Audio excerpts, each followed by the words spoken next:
Hello, Lively. It's Coach Wilson. Today we are going to be learning about emotions and what our body is trying to tell us and how we are feeling. So let's get going. How is my body feeling? That is the lesson for today. Today we're going to learn how we can recognize and name the emotions we are experiencing. You can use this skill to help you understand and express how you feel. So we're going to take a quick little poll. Think about how you are feeling right this moment. Which is the closest to your mood and energy level right now? Is it A, calm and happy? B, calm and gloomy? It's a little like when you think of go outside, it's kind of not sunshine, but it's not like horrible. It kind of looks like it's about to rain. Think about your feelings in terms of weather sometimes. And excited and happy? Or D, excited and frustrated? Alright, so it's important that we try to focus and identify what you're feeling. Understand that you are going to have multiple emotions all the time. Sometimes you're happy, sometimes you're sad, you're confused, fearful, and it's okay to feel those things. It's not bad when you are angry, because sometimes things happen in life that make you angry.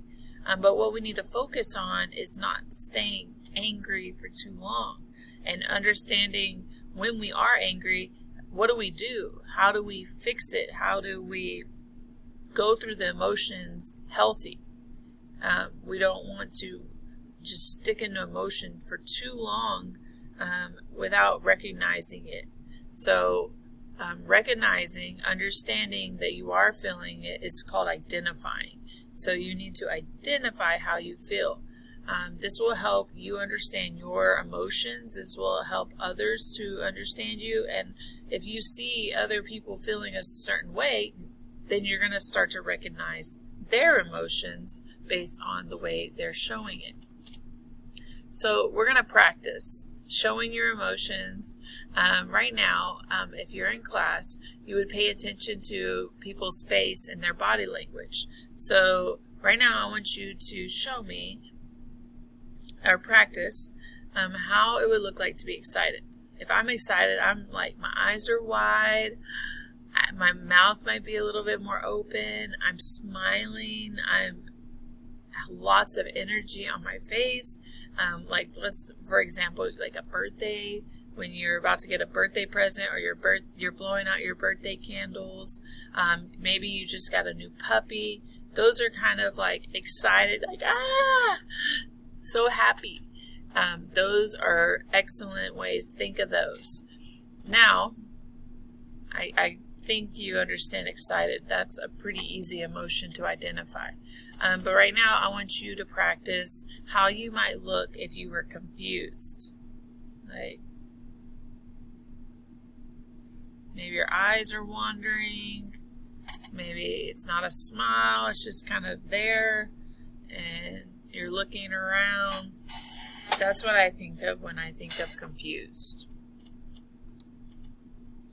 Alright, so we're going to read the emotion on the following slides, and I want you to think about a time that you last felt those emotions. So the first one is happy.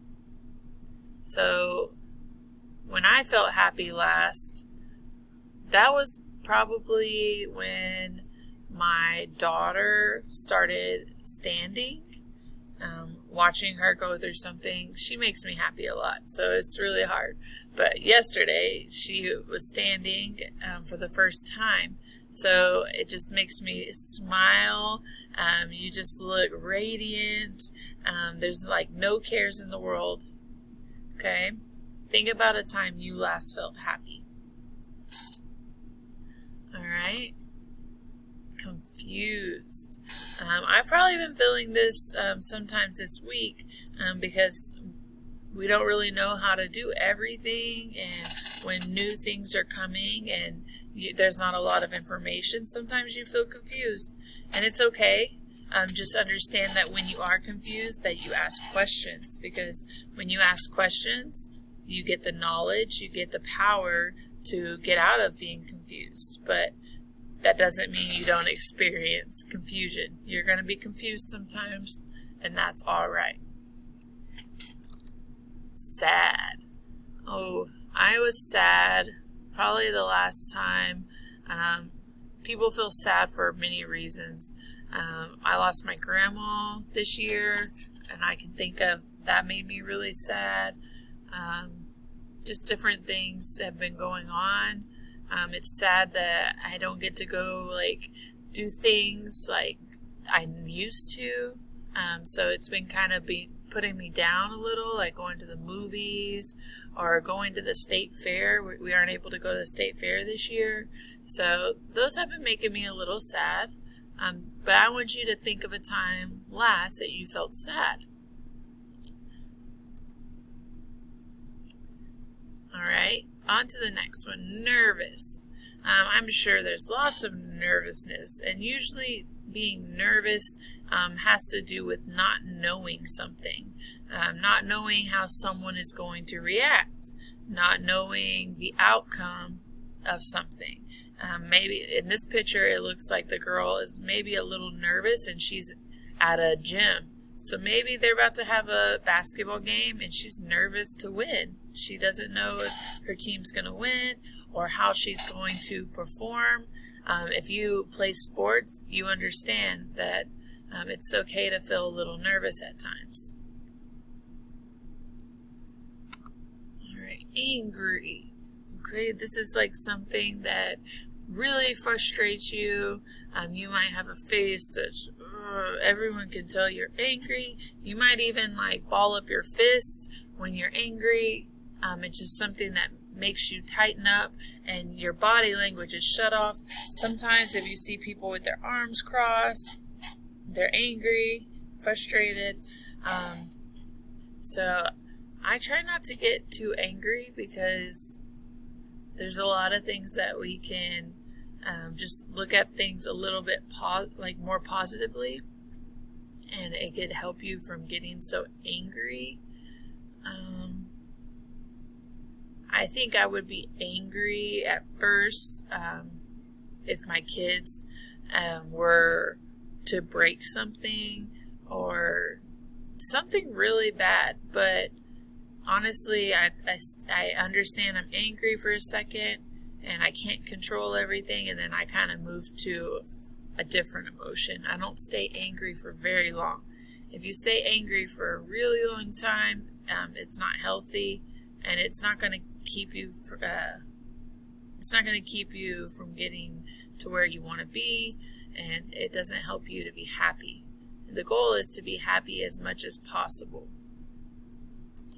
And then the last one is surprise. You might be wide-eyed, you might be open-mouthed. Think about a time that you were surprised. Let's see. I'm trying to think of when I was last surprised. Probably my birthday. That comes to mind. Birthdays are surprising. This morning, my fiance made coffee for me. That was a surprise, something that doesn't normally happen. And it's cool to feel surprised. I like surprises. So think about a time you were last surprised. So in this activity, if you were in class, we would be talking to our neighbors and just talking about how you would feel if you left your homework at school and the teacher was about to have a pop quiz over the homework.